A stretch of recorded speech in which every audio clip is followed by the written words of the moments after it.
साथियों, top 50 study YouTube channel में आप सभी का स्वागत है। दोस्तों, लेकर के आ गए हैं आपके मनपसंद वीडियो में से संस्कृत के व्याकरण और पेडागॉजी संबंधित एक पार्ट 2 वीडियो है। पिछले पार्ट को आप लोगों ने बहुत संख्या में पसंद किया, बहुत बहुत धन्यवाद। चलिए, दूसरे पार्ट में बहुत सारे मित्रों ने पिछले में कमेंट में उत्तर बताए थे, बहुत से कुछ सही थे, कुछ उनके गड़बड़ थे। आप धीरे धीरे अभ्यास करेंगे, बनेगा। तो ये अभ्यास शुरू करते हैं। हमारे उत्तर बताने से पहले कमेंट में आपको बताना है, कम समय में ज़्यादा प्रश्न हमें पढ़ने हैं। चलिए शुरुआत करते हैं। एतद शब्दस्य पुल्लिंगे तृतीया विभक्तौ बहुवचने रूपम स्यात्। मतलब एतद शब्द है, इसके पुल्लिंग में तृतीया विभक्ति बहुवचन का रूप क्या होगा।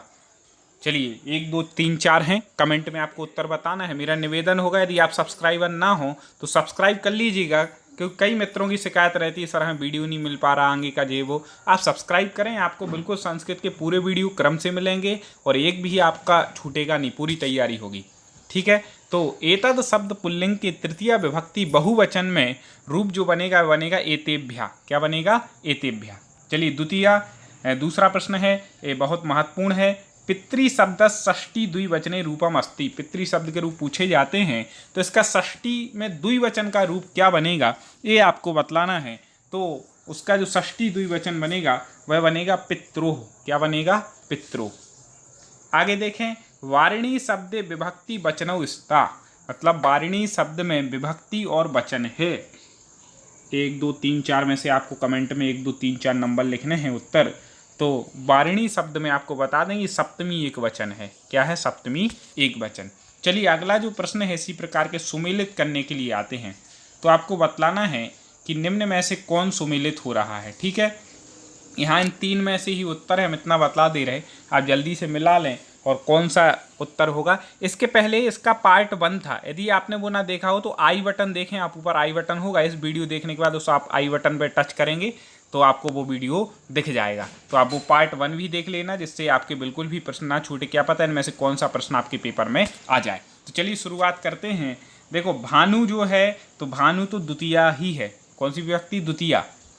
इसके बाद आपको बतला दें कि फलानी, फलम फले फलानी प्रथमई का है। तो नद्या, ये तो पंचमी बनता है। त्वयी, ये सप्तमी है। तो ये एक क्रम से ही क्या है? सही है। आगे बढ़ते हैं।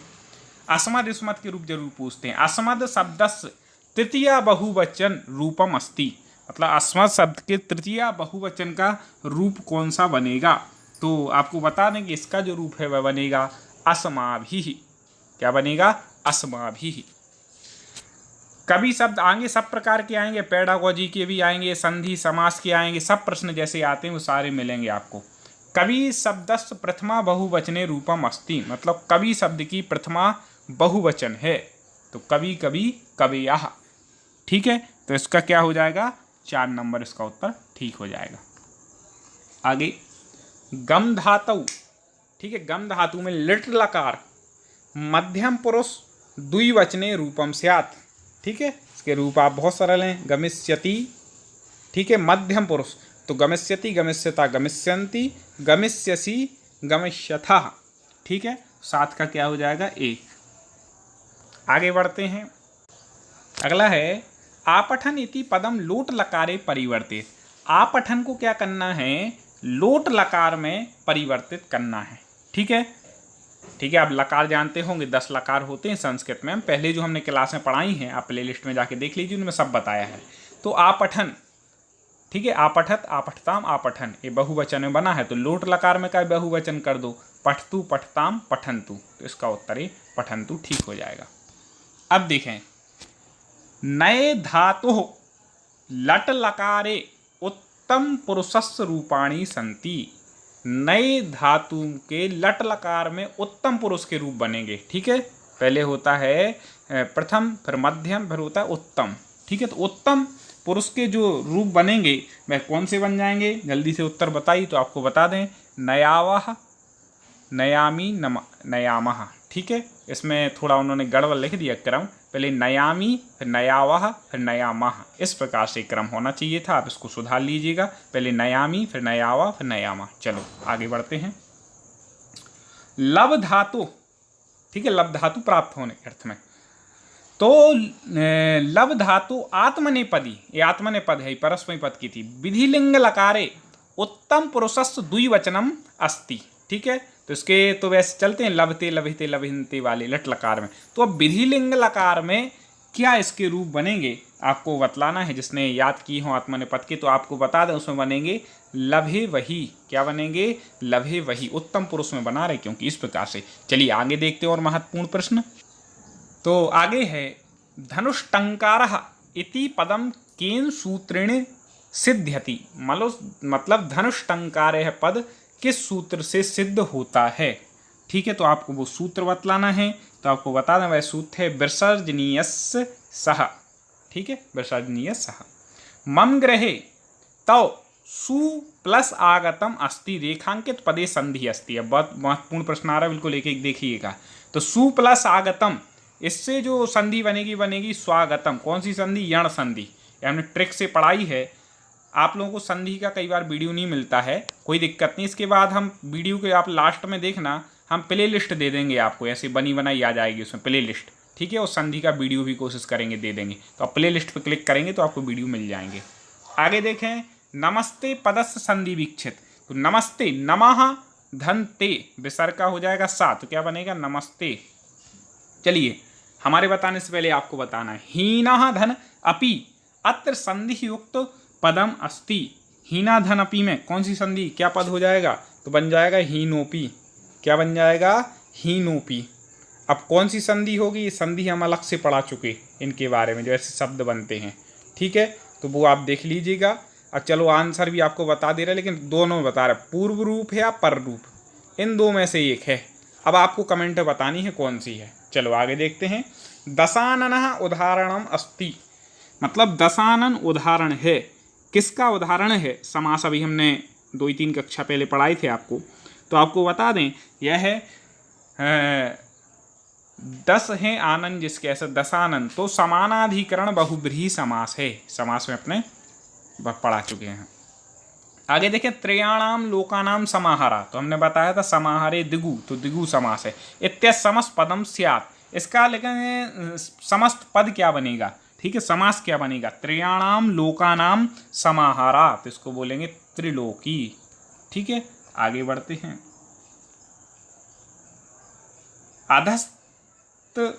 अधस्तन युग्मानाम सुमेलनम कुरुत, इनको आपको सुमेलित करना है। किसमें? कौन सा तत्पुरुष समास है वो आपको सुमेलित करना है। चलिए तो इसमें कैसे सुमेलित करेंगे? देखो यमुना तटे, मतलब यमुना की तट पर, तो इसमें षष्ठी तत्पुरुष हो जाएगा, ठीक है। आगे है प्रकृति कुटिलः, मतलब प्रकृति के द्वारा कुटिल, तो इसमें हो जाएगा तृतीय तत्पुरुष। अर्थ लगा लेंगे तो आपको पता चल जाएगा।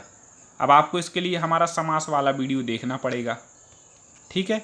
समास वाला वीडियो देख लीजिएगा तो आपको बन जाएगा। चैनल पे आप तो यूट्यूब पे सर्च करें टॉप 50 स्टडी क्रम से वीडियो मिल जाएंगे, देख लीजिएगा। इसके बाद है पर्वतारोहणे, ठीक है। पर्वतारोहणे, तो इसमें हो जाएगी पर्वत पे आरोहण, तो इसमें हो जाएगी सप्तमी तत्पुरुष, ठीक है। इसके बाद है दान पात्रम, ठीक है। तो दान पात्र मतलब दान के लिए पात्र, तो इसका हो जाएगा ए। इस प्रकार से आप क्रम से लगा सकते हैं। इस प्रकार से इसका जो है वह यहाँ पर बन जाएगा, ऐसे लगा लें। चलिए ए हो गया इसका उत्तर। इसमें से कौन सा हो जाएगा? तो इसमें से 1 नंबर हो जाएगा। चलो आगे बढ़ते हैं। प्रादि तत्पुरुष उदाहरणम अस्ति, प्रादि तत्पुरुष का उदाहरण आपको बतलाना है। तो वह उदाहरण है, आपको बतला दें, इसमें से प्राचार्यः, प्रगति आचार्यः इति प्राचार्य, प्रादि तत्पुरुष समास सब पढ़ा चुके हैं। चले आगे देखें। शांतिमया शब्दे प्रकृति प्रत्ययु स्तः, ठीक है। अब प्रकृति प्रत्यय आ गए, तो शांतिमय शब्द में कौन सी प्रकृति, मतलब मूल शब्द क्या है और प्रत्यय कौन सा लगा है? तो शांति शब्द में मयट प्रत्यय लगाने से क्या शांतिमय बना है। आगे यदि वीडियो पसंद आ रहे हो तो एक बार लाइक कर दीजिएगा, लाइक पे जरूर क्लिक कर दें आपको अच्छे लग रहे हो प्रश्न। तो तेजो वायु पदस्य समास विग्रह अस्ति, तेजो वायु पद में समास विग्रह होगा। तो आपको बता दें तेजः वायु च, तेजो वायु। आगे देखें गुण शब्द में मतु प्रत्यय के योग से कौन सा शब्द निमीड़ते मतलब बनता है? तो आपको बता दें, गुण शब्द में मतुप का बनता है वान, तो क्या बन जाएगा? गुणवान। क्या बन जाएगा? गुणवान। याद रखिएगा, मतुप से वान बसता है। चलिए आगे देखते हैं और कुछ महत्वपूर्ण प्रश्न। आगे है अधोलिखितेषु सत्री प्रत्ययस्य उदाहरणम अस्ति, मतलब निम्नलिखित में से सत्री प्रत्यय का उदाहरण है। सत्री प्रत्यय कई बार पूछा जाता है, तो आपको इसका उदाहरण 4 में से बताना है। जल्दी जल्दी कमेंट में उत्तर देते जाएं, बहुत सारे मित्र हमने देखा अच्छे उत्तर बताते हैं। चलिए, तो इसका उत्तर जो हो जाएगा वह सत्री से बनेगा ब्रुवाणः। सत्री का अनवस्था है ना, नाकाणा होकर ब्रुवाणा बनेगा।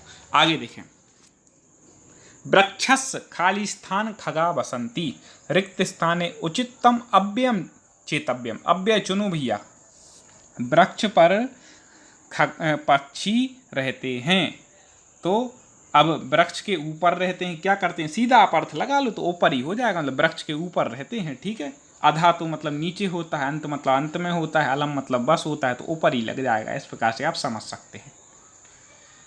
उचित अव्यय रिक्त स्थानम पूरे तुम। अभी हमने अव्यय नहीं पढ़ाया है, अगले 1-2 वीडियो के बाद हम अव्यय आपको लेकर के आएंगे। ठीक है, आप सब्सक्राइब किए रहें, आपको नोटिफिकेशन आ जाएगा जब अव्यय का वीडियो आएगा। तो चले, तो उचिताम अव्ययन रिक्त स्थाने पूरेतम, मतलब इसमें भी आपको रिक्त स्थान की पूर्ति करना है। तो विवादेन, क्या? अलम विवादेन, मतलब विवाद मत करो। अलम का अर्थ होता है बस या मत में। ठीक है, आगे देखें, चिरम अव्यस अर्थ अस्ति। चिरम अव्यय जो है उसका अर्थ क्या है? चिरम का सब लोग जानते हैं, चिरकाल, दीर्घ कालम। क्या हो जाएगा? दीर्घ कालम। आगे बढ़ते हैं, वैदिक शब्दानां व्युत्पत्ति पूर्वकम अर्थ विवेचनम भवति, मतलब वैदिक जो शब्द हैं उसका व्युत्पत्ति पूर्वक अर्थ विवेचन कहाँ पर है? तो निरुक्त में है। कहाँ पर है? निरुक्त में। आगे बता दें आपको, आगे पेडागोजी के ही प्रश्न आएंगे, जैसे पेपर में आते हैं उसी टाइप के प्रश्न रहेंगे। आगे देखें, जटायु रावण युद्धम रामायणस्य कस्मिन् कांडे वर्णम अस्ति, मतलब जटायु और रावण का युद्ध रामायण के किस कांड में है? ठीक है, तो आपको बता दें कि जो कांड है वह कौन सा है? तो वह है अरण्य कांडे, मतलब जंगल में जब राम जी, अरण्य मतलब तो जंगल। ठीक है, तो अरण्य कांड के बारे में आप लोगों ने पढ़ा सुना होगा। आगे देखें, सर्वस्रतु दुर्गाणि सर्वे भद्राणि पश्यतु, सर्वे कामना वाप्नोति, सर्वतः सर्वत्र नंदतु, उक्ति अस्ति। ये उक्ति किसकी है भैया? 4 कवियों के नाम लिखे हैं, सुनी है क्या? तो ये आपको बता दें, ये महाकवि कालिदास जी की उक्ति है। आगे, विक्रमो वर्षीयम नाटकस्य नायकः को अस्ति। ठीक है, विक्रमोर्वशी नाटक के नायक कौन हैं? तो आपको बता दें, विक्रमोर्वशी के पुरूरवा। ठीक है, आगे देखें, काव्य यश के लिए होता है, इत्यस्य व्याकरण सम्मता संस्कृतानुवादा अस्ति।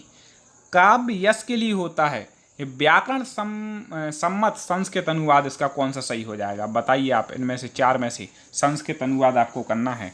तो काव्य यश के लिए होता है, तो काव्यांशः यश से, मतलब यश के लिए, भवति मतलब होता है। ठीक है, आगे देखें, किसान गाय को गांव ले जाता है, इत्यस्य शुद्धम संस्कृतानुवादम चुन। तो कृषक गाय को कहाँ पर ले जाता है? गांव में ले जाता है, तो इसका जो हो जाएगा वह हो जाएगा कृषका। कृषक को क्या बोलते? कृषका। गाय के लिए धेनुम। ठीक है, द्वितीय, गाय को ले जा रहा, तो एक कर्म है, तो धेनुम। अब गांव तो ग्रामम, अब ले जाने के लिए नयति, तो किस में लिखा है? ए, कृषका धेनुम ग्रामम नयति, इसका सही हो जाएगा। देखें, ये कई बार पूछा गया, हमने देखा, यह मेरा महाविद्यालय है, यह मेरा महाविद्यालय, इत्यस्य संस्कृतानुवादम कुरुत। कौन होगा भैया? चुनो इनमें से 4 में से। तो यह के लिए अयम, मेरा के लिए मम, महाविद्यालयः अस्ति, कहाँ लिखा है? ए है, अयम मम महाविद्यालय अस्ति, इस प्रकार से हो जाएगा। आगे देखते हैं, पूजा उदयपुर से कब आएगी? उपर्युक्त वाक्यस्य संस्कृतानुवादः अस्ति। ठीक है, पूजा उदयपुर से कब आएगी, इसका संस्कृत अनुवाद कीजिए।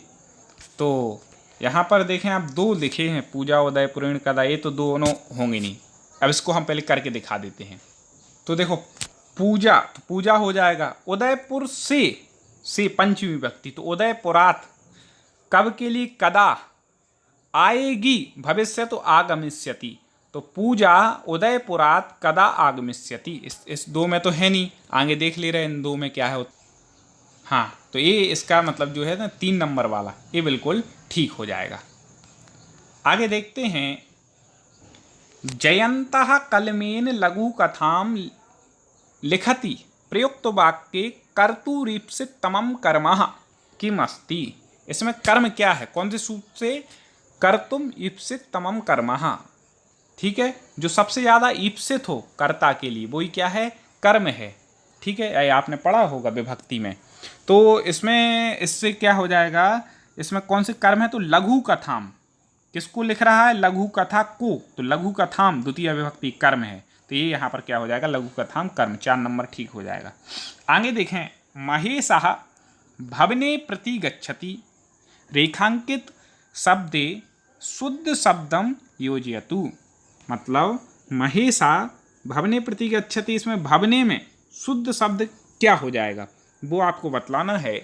तो महेश भवन पे जाता है तो सप्तमी लिख दी, तो वो तो होगा नहीं, वो गच्छ धातु के द्वितीय ही लगेगी, तो यहाँ हो जाएगा भवनम, मतलब महेशा भवनम प्रति गच्छति, मतलब महेश भवन के को जाता है, भवन के लिए जाता है, ठीक है, इस प्रकार से। चलिए अब आ गया, क्या आ गया, गद्य और पद्य, ये भी पूछे जाते हैं। तो पहले हम पेडागोजी के प्रश्नों पर चर्चा कर लें, अब सीधे सीधे हो रही है। तो हम पहले 15 पेडागोजी के प्रश्न पढ़ते हैं, इसके बाद आपको गद्य और पद्य हल करना बताते हैं, किस प्रकार से आपको करना है, ठीक है। आज करके ही बताएं, पिछले वीडियो में नहीं बता पाए थे, इसका जो पार्ट 1 था इसमें हम आपको आज बतलाते हैं। चलिए पहले पेडागोजी के प्रश्न। तो पेडागोजी इसमें देखिए 40 नंबर, भाषायाम संपूर्णाधिकार प्राप्त कस्य कौशलस अत्यावश्यकता, मतलब भाषा में संपूर्ण अधिकार प्राप्त करने के लिए किस कौशल की आवश्यकता होती है। 4 कौशल यहाँ पर दिए हैं, ठीक है। कौन सा कौशल भाषा में संपूर्ण अधिकार यदि आपको किसी भाषा में प्राप्त करना है तो कौन से कौशल की आवश्यकता होगी, जल्दी से उत्तर बताइए। तो वह हो जाएगा 4 में से जो है A, B, C या D, तो आपको बता दें इसका 4 नंबर ठीक हो जाएगा। कहीं ABCD लिखा रहता है, कहीं 1 2 3 4 लिखा रहता है, ठीक है। इस प्रकार से 4 नंबर लेखन कौशल हो जाएगा, ठीक है। आगे देखें, अधुलिखितेषु सामान्यानि बोधनोपकरणानि न अस्ति, निम्नलिखित में से सामान्य बोधन उपकरण नहीं है। तो सुधाखंड, ये तो है भाई, सुधाखंड आप लोग जानते होंगे, चौक, मार्जनी डस्टर, ठीक है, श्यामपट्ट मतलब ब्लैक बोर्ड, तो ये तो है। हाँ, प्रतिकृति ये नहीं है, ये मतलब बोधन उपकरण नहीं है। आगे देखें 48वां, हम पिछले 7 पार्ट संस्कृत पेडागोजी के वीडियो अपलोड कर चुके हैं, आप ज़रूर देख लीजिए, प्ले लिस्ट में जाइए, संस्कृत पेडागोजी के 7 पार्ट हमने सीधे सीधे अपलोड किए, वो जो उनको पढ़ लेगा उस पर संस्कृत पेडागोजी बन जाएगी। आगे देखें, श्यामपट्टस्य प्रयोग समय किम धातव्य, मतलब श्यामपट्ट के प्रयोग के समय क्या ध्यान रखना चाहिए। तो पहला यहाँ पे बता रहे, अक्षराणाम आकारा कक्षायाम अनुरूप भवेत, मतलब अक्षरों का आकार कक्षा के अनुरूप होना चाहिए, बिल्कुल होना चाहिए। श्यामपट्टस्य लेखा शोधनम स्पष्टम, जब श्यामपट्ट का लेखन शोभनीय और स्पष्ट होना चाहिए, हाँ बिल्कुल। श्यामपट्टस्योपरि सामग्री क्रमबद्ध सामग्री होना चाहिए, श्यामपट्ट बिल्कुल सही। तो सर्वम ध्यातव्य, मतलब सभी बातों का ध्यान रखना चाहिए, 4 नंबर ठीक हो जाएगा। आगे है उपचारात्मक शिक्षण संबंधोस्ति, मतलब उपचारात्मक शिक्षण का संबंध है, किससे है, उपचारात्मक शिक्षण का संबंध। कई बार पूछा गया, जल्दी से आप कमेंट में उत्तर दे दीजिए। तो आपको बता दें इसका हो जाएगा छात्रेण, छात्र के साथ है, ठीक है। आगे देखें, उच्च स्तरे श्रवण कौशल संपादन विधि अस्ति, मतलब उच्च स्तर पर श्रवण कौशल संपादन विधि है। तो इसका उत्तर हो जाएगा, तो कवि सम्मेलन ये तो है भाई, कार्यशाला ये भी है, सारस्वत सभा ये भी है, तो ये सर्वे मतलब ये सभी हो जाएंगे, ठीक है। आगे देखें, कोई आपको प्रश्न आता है तो कमेंट में आप लिख सकते हैं, सर ये बात हमें समझ में नहीं, इसके बारे में विस्तार से समझा दीजिए, या आप कौन सी किस सब्जेक्ट पर संस्कृत के और किसी भी वीडियो चाहते हैं वो भी आप कमेंट में लिखें, तो हम आप तक पहुंचाने की प्रयास करेंगे। मुख्य रूपेण आरोह अवरोह पूर्वकम, ठीक है, शुद्ध वाचनार्थम अवधानम प्रदीयते इति विशेषतः अस्ति। मतलब मुख्य रूप से आरोह अवरोह पूर्वक शुद्ध वाचन के लिए अवधानम प्रदीयते, क्या अवधान देना चाहिए, क्या देना चाहिए, वह शुद्ध रूप से आरोह अवरोह पूर्वक शुद्ध वाचन कर सके। तो इसके लिए आपको बता दें गद्य पाठस्य, मतलब गद्य पाठ ठीक रहता है। आगे देखें, कस्या अपरम नाम प्रश्नोत्तरी पद्धति वर्त, किसका अपरम ना, अपर मतलब दूसरा नाम प्रश्नोत्तरी पद्धति है।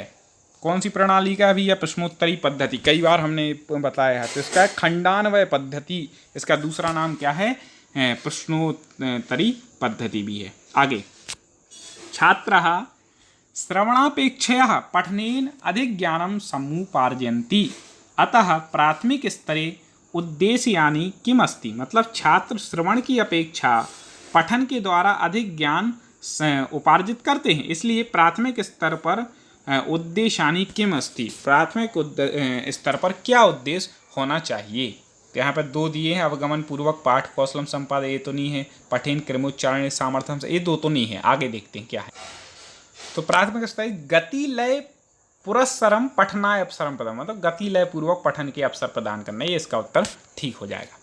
आगे, शिक्षणस्य साफल्यम न्यूनाधिक रूपेण कस्य कुशलतायाः उपरि निर्भरं भवति। मतलब शिक्षणस्य साफल्यम, मतलब शिक्षण की सफलता के लिए न्यूनाधिक रूपेण, न्यून और अधिक रूप से कस्य कुशलता, किसकी कुशलता के ऊपर निर्भर होता है। ठीक है, तो भाई आप सभी लोग जानते हैं भाई कि उसमें प्रश्न कौशल मतलब प्रश्न की कुशलता होना चाहिए। आगे देखें, शिक्षकस्य योग्यताया प्रतिबिंबो भवति, मतलब शिक्षक की योग्यता का प्रतिबिंब होता है। शिक्षक में कितनी योग्यता है, इसका प्रतिबिंब क्या होगा, श्याम पट्ट लेखन कौशलम, श्याम पट्ट पर किस तरीके से लिख रहा है। ठीक है, आपने जब बीएड डीएड की होगी तो आप लोग जब जाते होंगे पढ़ाने स्कूलों में, कहीं 40 दिन का था कहीं कहीं, तो वो जो चेक करने वाले आते थे वो देखते थे आपने श्याम पट्ट पे कैसे पाठ रूपा बनाया है, क्या बनाया है। तो आधी चीज़ें तो उसी की प्रैक्टिकल ही पेडागोजी में, आधी से ज़्यादा सभी हैं लगभग, और क्या। आगे देखें, तो काव्य प्रयोजनानि संति, मतलब काव्य का प्रयोजन होता है। क्या होता है काव्य का प्रयोजन, तो उसका प्रयोजन होता है व्यवहार ज्ञान, ये होता है। काव्यम कीर्त्या, काव्य की कीर्ति, ये भी होता है। अमंगल नाशाय, अमंगल का नाश, ये भी होता है। सर्वेभ्यः, इसका उत्तर सर्वेभ्यः मतलब चारों, तीनों ठीक हो जाएंगे। आगे, अनुवादस्य रूपम सिद्ध, तो अनुवाद का रूप है। ठीक है, तो कौन सा है इनमें से अनुवाद का रूप, तो आपको बता दें भावानुवाद ये तो है, अक्षरानुवाद ये भी, और छायानुवाद ये भी है। तो इसके मतलब सर्वेश का उत्तर भी ठीक हो जाएगा। आगे देखें, संभाषणस्य योग्यताया विकासे सहायिका विधि अस्ति, मतलब संभाषण की योग्यता के विकास के लिए सहायक विधि कौन सी है। संभाषण की योग्यता का यदि विकास करना है तो आपको पता है उसके लिए भाषा संसर्ग विधि। अब इसमें भी कई लोग तुक्का बिठा लें, बोले सर्वे सर्वे चल रहा है तो इसमें लगाया, ऐसे नहीं, हर जगह सर्वे नहीं लगाया जाता, याद रखिएगा, यहाँ समझना भी है। तो भाषा संसर्ग विधि, इसका उत्तर 3 नंबर ठीक हो जाएगा। आगे देखें, श्रवण कौशलस्य प्रमुखम साधनम अस्ति, मतलब श्रवण कौशल प्रमुख साधन है। किसका है वो आपको बतलाना है, तो आपको बता दें श्रवण कौशल प्रमुख साधन गुरुमुखम।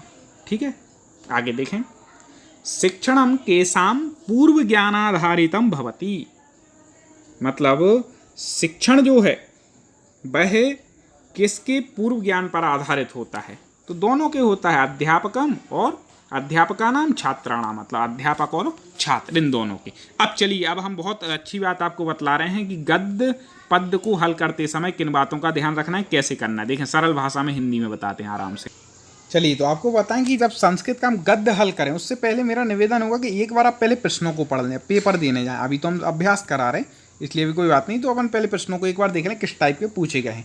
फिर आप 2 बार कम से कम गद्य को पढ़ के उसका अर्थ समझने का, जब तक आप अर्थ नहीं समझेंगे तब तक आपको समझ में आने वाला नहीं है।